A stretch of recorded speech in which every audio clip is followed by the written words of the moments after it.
Hello बच्चों, आज हम y बराबर sec x पर डोमेन रोल देखेंगे।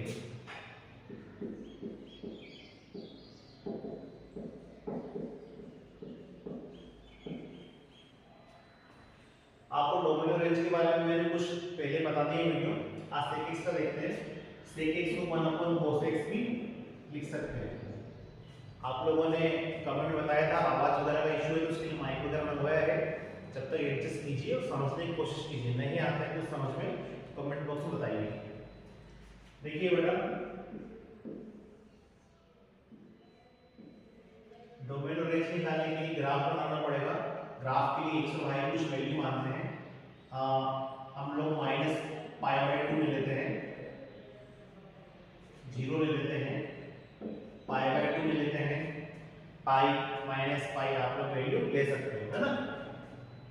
अब आपको दो तीन इस टाइप में बता चुका हूं तो शॉर्ट में बता सकते। जैसे 0 की बात करते हैं, यहाँ पर सेक 0 ये 1 cos x लिखा है, x की वैल्यू 0 रखोगे तो cos 0 1 1/1 1, ठीक है। उसके बाद पाई बाई 2 लिया आपने, अब पाई बाई 2 लोगे मतलब सेक 90 डिग्री।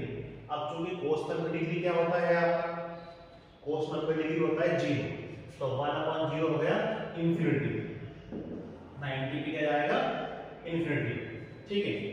इसको देखिए, ग्राफ बनाते हैं। आप आगे चाहे तो पाई माइनस पाई लेकर भी कर सकते हैं। ये x, ये आपका y, ये लिया हमने 0, फिर लिया हमने पाई बाई 2, फिर लिया हमने माइनस पाई बाई 2। आगे वो देख लीजिए, पाई ले लीजिए, माइनस पाई ले लीजिए। पाई के लिए करेंगे तो cos पाई होता है -1, cos पाई क्या हो जाएगा आपका -1, ठीक है। cos minus theta minus cos minus theta cos theta होता है, तो ये हमारा sec माइनस थीटा निकल जाएगा, sec थीटा हो जाएगा। तो cos पाई के लिए भी -1 होती है। देखिए यहाँ पर आगे सोल्व करते हैं इसको, ये माइनस पाई और ये प्लस पाई। जब हमने 0 लिया था तो क्या आया 1, ये 1 है यहाँ पर, ये यहाँ पर माइनस, तो क्या आएगा 1। जब हमने 0 लिया तो y क्या आया 1 आया, ये 1 ले लिया। जब हम लोगों ने पाई बाई 2 लिया तो इंफिनिटी y, पाई बाई 2 पर इंफिनिटी आता है। अब यहाँ पर आपका ग्राफ ब्रेक हो चुका है, ठीक है।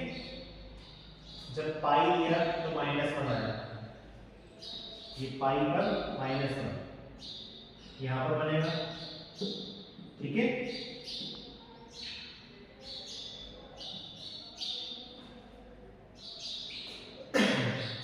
जब हमने माइनस पाई बाई 2 पर फिर से इंफिनिटी आता है और माइनस पाई पर भी -1 आ जाता है यहाँ पर। अब ग्राफ को देखिए, ग्राफ यहाँ पर बन रहा है, ठीक है। इंफिनिटी यहाँ से स्टार्ट हुआ, ये 1 यहाँ लिखता हूँ, ग्राफ स्टार्ट होता है क्योंकि चूंकि -π/2 पर इंफिनिटी की ओर जा रहा है, ठीक है।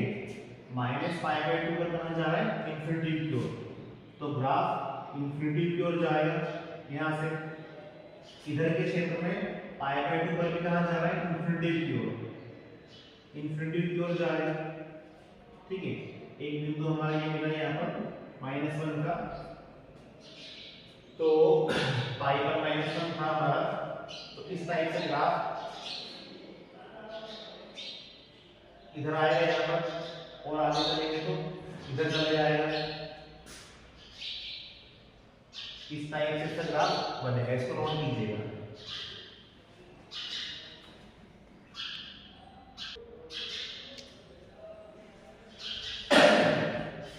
ठीक है, इस टाइप से हमने ग्राफ बनाया। -5 ये इंफिनिटी रहेगा, तो करना पड़ता है उससे। इंफिनिटी आएगा 1 आएगा, इंफिनिटी आएगा -1 आएगा, -1 आएगा।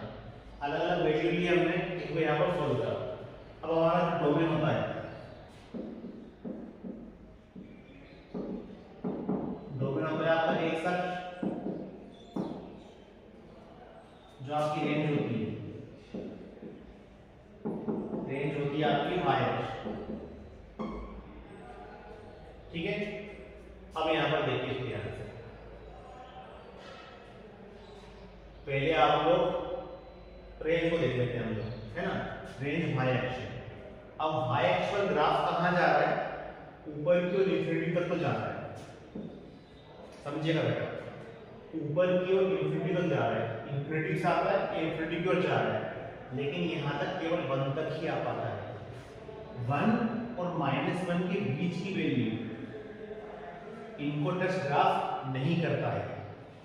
1 और -1 के बीच की वैल्यू ग्राफ टच नहीं कर रहा है। इंफिनिटी से कहां तक आता है, केवल 1 तक, समझना। ये लिखा 1 से इंफिनिटी जाएगा, ऐसा बोल सकते हैं, 1 से इंफिनिटी।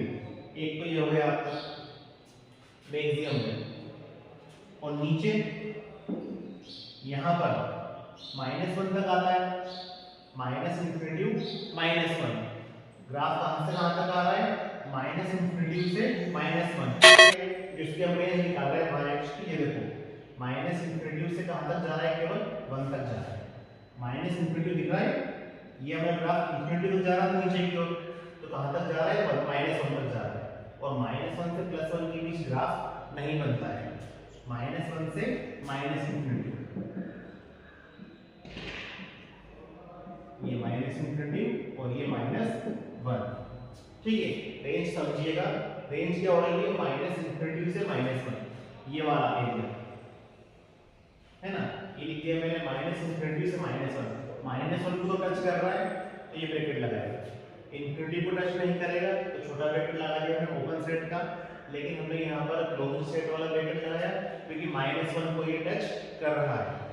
एक रेंज तो ये निकली है ना, दूसरी रेंज यहाँ देखिए, ऊपर 1 को टच कर रहा है और कहाँ जा रहा है, इंफिनिटी की ओर, 1 को टच कर रहा है और कहाँ जा रहा है, इंफिनिटी की ओर, ये दूसरी रेंज निकली। तो कुल मिला के इसकी रेंज क्या हो गई यहाँ पर, -इंफिनिटी से -1, -इंफिनिटी से -1 यूनियन 1 से इंफिनिटी। ठीक है, क्या रेंज निकल गई इसकी, -इंफिनिटी से -1 यूनियन 1 से इंफिनिटी, इसकी रेंज निकल गई। अब आगे डोमेन की बारी, इसको बताया था,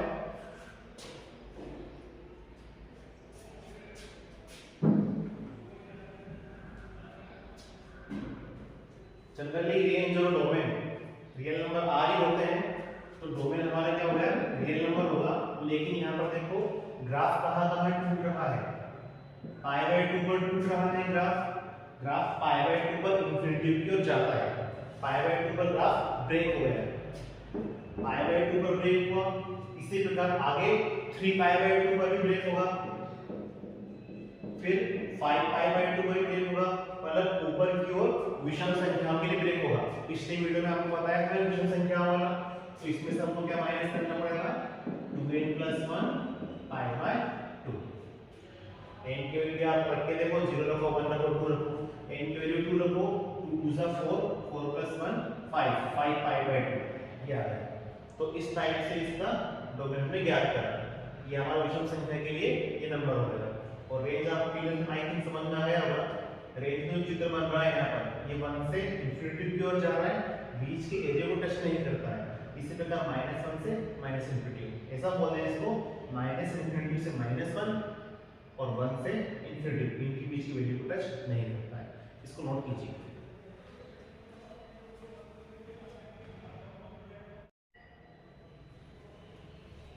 ठीक है बेटा, ये समझ में आया। अब मैंने आपको sin x, cos x, tan x, code भी हो गया, sec भी हो गया। अब cosec x का आप लोग फाइंड करके बताइए डोमेन और रेंज क्या होता है, डोमेन और रेंज। अगर आपको समझ में नहीं आया होगा तो मुझे कमेंट बॉक्स में बता दीजिए, मैं इसका ही बना दूंगा। इसके अलावा आपको x का बता दिया, x² बता दिया, दो फंक्शन और देखेंगे हम लोग, e⁻x log x, है ना। एक तो हमें देखना है e⁻x e पावर x का log x का, उसके बाद इन्हीं के inverse function sin inverse x, cos inverse x, tan inverse x, ठीक है। तो नेक्स्ट वीडियो में हम लोग ये करेंगे बेटा।